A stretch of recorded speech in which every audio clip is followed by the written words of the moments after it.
वैसे तो tally software काफ़ी लोकप्रिय सॉफ्टवेयर में से एक है जिसको कि अकाउंटिंग पर्पस के लिए लोग दूसरे सॉफ्टवेयर से ज़्यादा पसंद करते हैं। लेकिन टैली के इन 10 नेगेटिव्स के बारे में आप नहीं जानते होंगे और कोई आपको बताएगा भी नहीं। लेकिन अगर आप टैली सॉफ्टवेयर यूज करते हैं या फिर यूज करने की सोच रहे हैं तो आपको इन 10 नेगेटिव्स के बारे में पता होना चाहिए। तो अगर आप जानना चाहते हैं कि टैली के वो 10 नेगेटिव्स क्या हैं तो ये वीडियो पूरा जरूर देखिएगा। तो नमस्कार दोस्तों, मेरा नाम है वीरेंद्र कुकरेती और टैली टेक्निकल चैनल पर आपका स्वागत है। चैनल को सब्सक्राइब नहीं किया है तो चैनल को सब्सक्राइब कर दीजिए ऐसी और भी वीडियोस देखने के लिए।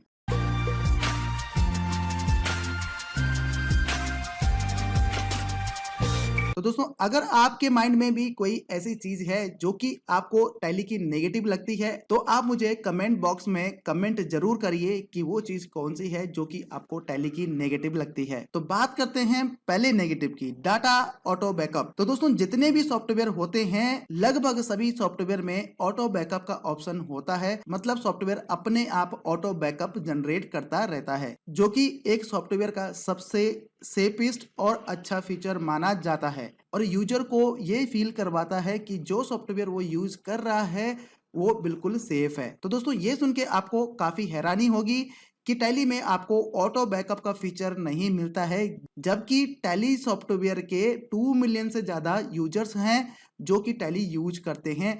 फिर भी ऑटो बैकअप का फीचर टैली में नहीं मिलता है, जो कि इस सॉफ्टवेयर का सबसे ज्यादा नेगेटिव पॉइंट बन जाता है, क्योंकि टैली एक अकाउंटिंग सॉफ्टवेयर है और अकाउंटिंग किसी भी कंपनी या पर्सन के लिए बहुत ही इंपॉर्टेंट और कॉन्फिडेंशियल होता है। अगर कभी भी किसी भी रीजन की वजह से डाटा करप्ट हो जाता है तो आप ऑटो बैकअप से अपने डाटा को रिस्टोर कर सकते हैं, जिससे कि आपका डाटा लॉस्ट नहीं होगा। बात करते हैं सेकंड नेगेटिव की, डाटा सिक्योरिटी और इनक्रिप्शन। टैली का डाटा किसी भी सिस्टम से कोई भी कॉपी कर सकता है, जो कि बिल्कुल भी सेफ नहीं माना जा सकता। अब आप ये भी कह सकते हैं कि डाटा में अगर पासवर्ड लगा देंगे तो हमारा डाटा सेफ हो जाएगा या उसका मिसयूज नहीं होगा। तो मैं आपको बता दूं, टैली के डाटा में अगर पासवर्ड लगा है तो आप उसको सेफ नहीं मान सकते, क्योंकि टैली के डाटा का पासवर्ड एक छोटा सा बच्चा भी ब्रेक कर सकता है और डाटा का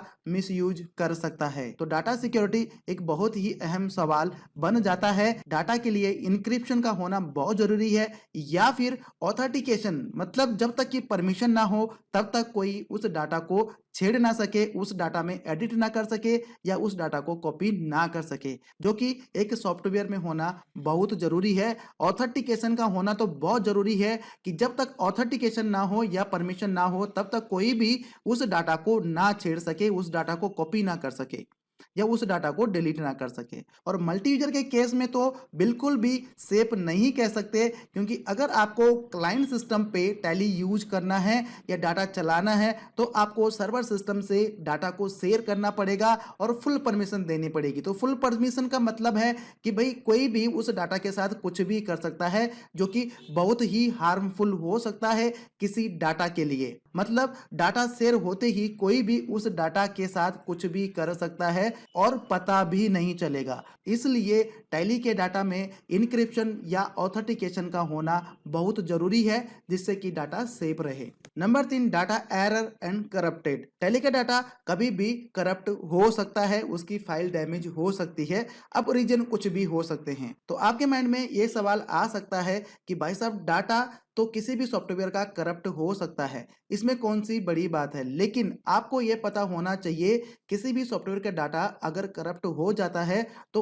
उसका रिकवरी टूल या उसको रिकवर करने के लिए टूल तैयार किया जाता है, जिससे कि 90% डाटा रिकवर हो भी जाता है। लेकिन टैली का डाटाबेस ऐसा नहीं है।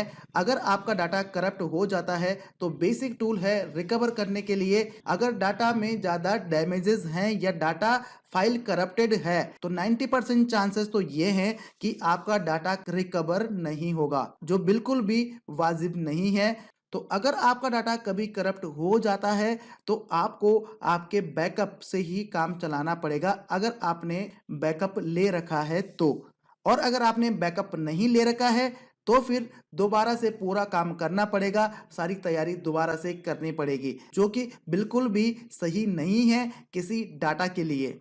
Number 4, slow and hanging problem. Tally software में अधिकतर हैंग और स्लो का प्रॉब्लम बना रहता है। वैसे तो कंपनी ने इसके ऊपर काफी वर्किंग की है और पहले से थोड़ी बहुत बेहतर बनाने की कोशिश की है, लेकिन अभी भी स्लो हैंगिंग का प्रॉब्लम दूर नहीं कर पाई है। अब क्यों नहीं दूर कर पाई है ये तो कंपनी ही जाने, लेकिन अभी भी आपको स्लो हैंग का प्रॉब्लम रहेगा, खासकर अगर आप रिपोर्टिंग की बात करें तो। और रिपोर्टिंग में भी टैक्सेशन की रिपोर्ट तो बहुत ही स्लो ओपन होती है, और अगर आपके डाटा का वॉल्यूम यानी कि डाटा का साइज, एंट्री साइज बढ़ जाता है तो स्लो हैंग प्रॉब्लम तो निश्चित है। वैसे ये अधिकतर डिपेंड करेगा आपके कंप्यूटर की कॉन्फ़िगरेशन और नेटवर्क के स्पीड पे। अगर आपके कंप्यूटर सिस्टम की कॉन्फ़िगरेशन अच्छी है और नेटवर्किंग भी बिल्कुल परफेक्टली काम कर रहा है तो आपको प्रॉब्लम थोड़ा कम आ सकती है, लेकिन ये नहीं कह सकते कि आपको प्रॉब्लम नहीं आएगी। एंट्री सेव करने में या किसी भी रिपोर्ट को ओपन करने में आपको स्लो हैंग का प्रॉब्लम बना रहेगा। और अगर आप मल्टी यूजर यूज कर रहे हैं और आपका डाटा थोड़ा हैवी हो जाता है यानी कि एंट्रीज का वॉल्यूम ज़्यादा हो जाता है तो आपको एक एंट्री को सेव करने में काफ़ी टाइम लग सकता है, और ज़रूरी नहीं डाटा का साइज बढ़ने की वजह से हैंग या स्लो का प्रॉब्लम आ रहा हो, और भी बहुत सारे रीज़न हो सकते हैं। और खासकर तो टैक्स की रिपोर्ट ओपन होने में आपको काफ़ी टाइम लग सकता है। Number 5, pricing and user flexibility. Tally software की जो प्राइसिंग है वो यूजर फ्रेंडली नहीं है, यानी कि यूजर्स के अकॉर्डिंगली नहीं है। अगर आपको एक कंप्यूटर सिस्टम में टैली सॉफ्टवेयर यूज करना है तो आपको एक यूजर यानी कि सिंगल यूजर बाई करना पड़ेगा, लेकिन अगर आपको दो कंप्यूटर सिस्टम में सॉफ्टवेयर को यूज करना है तो आपको डायरेक्टली मल्टी यूजर बाई करना पड़ेगा, जो कि सिंगल यूजर की कॉस्ट से 3 गुना ज्यादा महंगा पड़ता है। और ये कॉस्ट एक छोटी सी कंपनी के लिए काफी महंगी डील बन जाती है। अगर टैली सॉफ्टवेयर की कॉस्टिंग यूजर के अकॉर्डिंगली होती तो ज्यादा बेहतर होता। जैसे कि आपको एक यूजर यानी कि एक कंप्यूटर सिस्टम के लिए सॉफ्टवेयर को बाय करना है तो आपको सॉफ्टवेयर की कॉस्ट कम पे करनी पड़ती, तो यूजर्स के अकॉर्डिंगली अपग्रेडेशन का ऑप्शन होता। जैसे कि एक यूजर की कॉस्ट 5000, 2 यूजर की कॉस्ट 10,000, 3 यूजर की कॉस्ट 15,000, 4 यूजर की कॉस्ट 20,000, 5 यूजर की कॉस्ट 25,000, 6 यूजर की कॉस्ट 30,000, 7 यूजर की कॉस्ट 35,000, 8 यूजर की कॉस्ट 40,000, 9 यूजर की कॉस्ट 45,000, 10 यूजर की कॉस्ट 50,000, और 10 यूजर से ज्यादा यूज करने वाले को अनलिमिटेड यूजर का ऑप्शन अवेलेबल होता तो ज्यादा बेहतर होता। इससे यूजर्स की अकॉर्डिंगली कॉस्ट पे करनी पड़ती, नहीं तो करंट सिचुएशन के हिसाब से 2 से 3 यूजर के लिए आपको डायरेक्टली मल्टी यूजर परचेज करना पड़ेगा, जिसकी कॉस्ट 50 से 60,000 के अराउंड आपको पड़ती है, जो कि एक महंगी डील बन जाती है। बहरहाल जो भी है वो तो सॉफ्टवेयर कंपनी को सोचना चाहिए कि इसकी कॉस्टिंग कैसे होनी चाहिए, लेकिन आप मुझे कमेंट करके बताएगा जरूर कि टैली की कॉस्टिंग कैसी है, आपको ओवर प्राइस लगता है या नहीं लगता है, या फिर यूजर के अकॉर्डिंगली अगर कॉस्ट होती तो ठीक होता या नहीं होता, कमेंट करके बताइएगा जरूर। Number 6, web based software. जैसे कि और सॉफ्टवेयर वेब ब्राउजर के थ्रू यूज होते हैं, जिससे यूजर को आसानी होती है, सॉफ्टवेयर को यूज करने में फ्लेक्सिबिलिटी मिल जाती है, लेकिन टैली सॉफ्टवेयर में आपको प्रॉपर वेब बेस्ड सॉफ्टवेयर नहीं मिलेगा, जो कि एक नेगेटिव पॉइंट बन जाता है। अगर टैली सॉफ्टवेयर में फुल्ली वेब बेस्ड सॉफ्टवेयर का ऑप्शन होता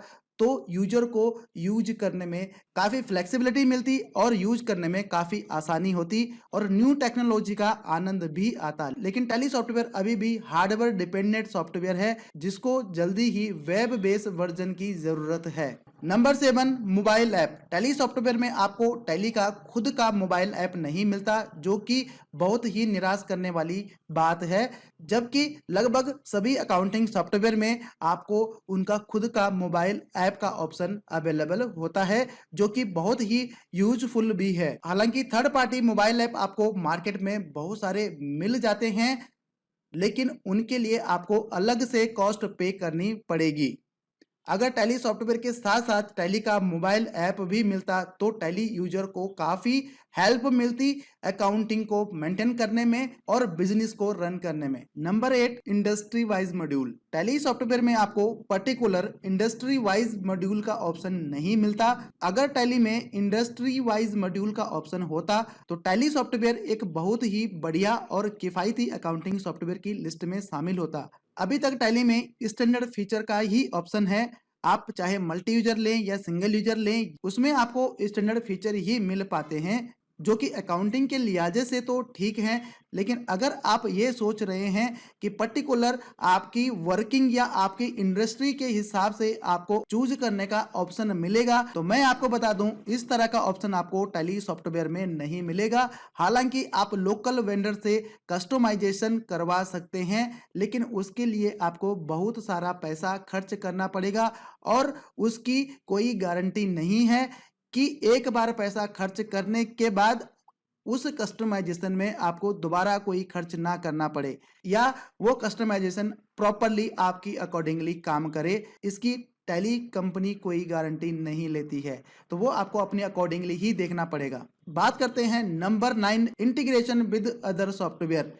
टैली में आपको अदर सॉफ्टवेयर के साथ इंटीग्रेशन का ऑप्शन नहीं मिल पाएगा। अगर आप सोच रहे हैं कि किसी दूसरे सॉफ्टवेयर के साथ टैली की कनेक्टिविटी हो जाए या फिर किसी दूसरे सॉफ्टवेयर से टैली सॉफ्टवेयर में डाटा इंपोर्ट करने का ऑप्शन मिल जाए, जिससे किसी दूसरे सॉफ्टवेयर से टैली में अपनी अकाउंटिंग शिफ्ट कर सकें, तो ये ऑप्शन आपको टैली में नहीं मिलेगा। आपको सारा मैनुअल ही काम करना पड़ेगा। एक्सेल से भी टैली में डाटा इनपुट या इंपोर्ट का ऑप्शन आपको नहीं मिलेगा। कम से कम अगर एक्सेल से टैली में इंपोर्ट का ऑप्शन मिलता तब भी कुछ बात बनती। मेरी अकॉर्डिंग तो कंपनी को एक्सेल से टैली में डाटा इंपोर्ट का ऑप्शन टैली सॉफ्टवेयर में इनबिल्ट कर देना चाहिए, जो कि बहुत ही यूजफुल होगा टैली यूजर्स के लिए। हालांकि इसका भी ऑप्शन आपको लोकल वेंडर से मिल जाता है और थर्ड पार्टी इंटीग्रेशन सॉफ्टवेयर भी आपको मिल जाते हैं, लेकिन इसके लिए आपको अलग से पैसा खर्च करना पड़ेगा। तो ये ऑप्शन अगर टैली में इनबिल्ट होता तो काफी हद तक टैली एक और भी बढ़िया प्रोडक्ट बन जाता। Number 10, let product update. वैसे तो टैली में आपको वो सारे फीचर्स मिल जाते हैं जो कि एक अकाउंटिंग सॉफ्टवेयर के लिए जरूरी होते हैं, लेकिन अगर अदर सॉफ्टवेयर से कंपेयर किया जाए तो टैली सॉफ्टवेयर में प्रोडक्ट एनहांसमेंट या न्यू फीचर की बात करें या यूं कह लीजिए कि नए फीचर्स आपको इतनी जल्दी नहीं मिलते जितनी कि दूसरे सॉफ्टवेयर में मिल जाते हैं। बहुत सारे फीचर्स जो कि अकाउंटिंग के लिए बहुत इंपॉर्टेंट और जरूरी हैं, अभी तक आपको टैली सॉफ्टवेयर में नहीं मिलते। तो दोस्तों ये वीडियो टैली सॉफ्टवेयर का रिव्यू वीडियो है और अकाउंटिंग सॉफ्टवेयर में क्या क्या होना चाहिए जिससे अकाउंटिंग और भी बेहतर बने, ये बताने की कोशिश की गई है। हो सकता है कुछ टाइम बाद जब आप ये वीडियो देख रहे हों इसमें से कुछ फीचर्स सॉफ्टवेयर में आ चुके हों। तो धन्यवाद दोस्तों इस वीडियो को देखने के लिए। मिलते हैं अगली ऐसे ही किसी दूसरी वीडियो में, तब तक के लिए जय हिंद।